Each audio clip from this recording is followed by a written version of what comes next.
Assalamualaikum warahmatullahi wabarakatuh. Bersama saya Ibu Nurul Hoira SPD. Minggu ini kita memasuki pertemuan pertama pembelajaran bahasa Inggris secara daring. Sebelum kita menginjak pada materi pertama, terlebih dahulu kita mengenal kompetensi dasar yang muncul di semester ganjil ini pada kelas 10. Mari kita mulai. Di semester ganjil ini ada 6 kompetensi dasar yang harus kita tuntaskan. Mari kita mulai dari kompetensi dasar yang pertama, yaitu KD 3.1 dan KD 4.1. KD 3.1 ini masuk pada kompetensi pengetahuan, sedangkan KD 4.1 masuk pada kompetensi keterampilan. Di KD 3.1 itu tentang menganalisis fungsi sosial, struktur teks dan unsur kebahasaan teks, interaksi transaksional lisan dan tulis yang melibatkan tindakan memberi dan meminta informasi terkait jati diri dan hubungan keluarga sesuai dengan konteks penggunaannya. Materinya di sini berkaitan dengan self identity dan pronoun. Nanti akan saya jelaskan lebih rincinya di pertemuan berikutnya, yaitu membahas tentang materi KD 3.1 dan KD 4.1. Selanjutnya kita masuk pada KD 3.2 dan KD 4.2. Di sini menganalisis fungsi sosial, struktur teks dan unsur kebahasaan teks, interaksi interpersonal, lisan dan tulis yang melibatkan tindakan memberi ucapan selamat bersayap atau extended dan responnya sesuai dengan konteks penggunaannya. Materinya di sini berkaitan dengan congratulating.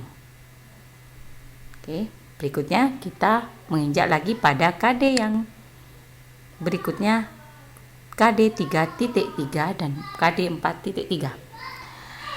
Menganalisis fungsi sosial, struktur teks dan unsur kebahasaan teks, interaksi transaksional lisan dan tulis yang melibatkan tindakan memberi dan meminta informasi terkait niat melakukan suatu tindakan atau kegiatan sesuai dengan konteks penggunaannya.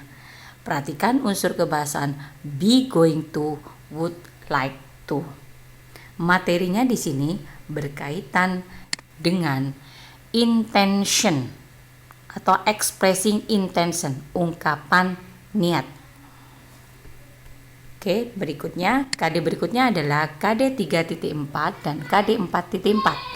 Menganalisis fungsi sosial, struktur teks dan unsur kebahasaan beberapa teks deskriptif lisan dan tulis dengan memberi dan meminta informasi pendek dan sederhana terkait orang, benda dan tempat sesuai dengan konteks penggunaannya. Materinya di sini berkaitan tentang deskriptif teks. Selanjutnya KD 3.5 dan KD 4.5 menganalisis fungsi sosial, struktur teks dan unsur kebahasaan beberapa teks khusus dalam bentuk pemberitahuan atau announcement dengan memberi dan meminta informasi terkait kegiatan sekolah atau tempat kerja sesuai dengan konteks penggunanya. Materinya berkaitan dengan announcement. KD yang terakhir yaitu KD 3.6 menganalisis fungsi sosial, struktur teks dan unsur kebahasaan teks, interaksi transaksional lisan dan tulis yang melibatkan tindakan memberi dan meminta informasi terkait keadaan atau tindakan kegiatan terjadian yang dilakukan atau terjadi di waktu lampau yang merujuk waktu terjadinya dan sesudahnya sesuai dengan konteks penggunaannya. Perhatikan unsur kebahasaan simple past tense versus present perfect tense.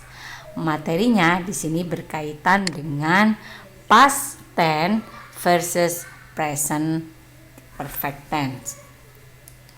Nah, kita sudah menyimak mengenai kompetensi dasar apa saja yang muncul di semester ganjil, khususnya di kelas 10 ini. Nah, semoga bermanfaat dan bisa dibuat acuan kalian dalam pembelajaran bahasa Inggris. Nah, ini adalah beberapa materi yang sudah saya jadwalkan sesuai dengan pertemuan. Minggu ini kita adalah pertemuan pertama kompetensi dasar dan materi bahasa Inggris kelas 10 di semester ganjil. Sedangkan minggu depan nanti kalian akan menyimak video pembelajaran yaitu masuk pada materi pertama tentang self identity. Selanjutnya jangan lupa nanti kalian untuk mengisi daftar hadir pada link berikut ini sebagai bukti bahwa kalian sudah menyimak video pembelajaran bahasa Inggris. Sekian dari saya, terima kasih, good luck.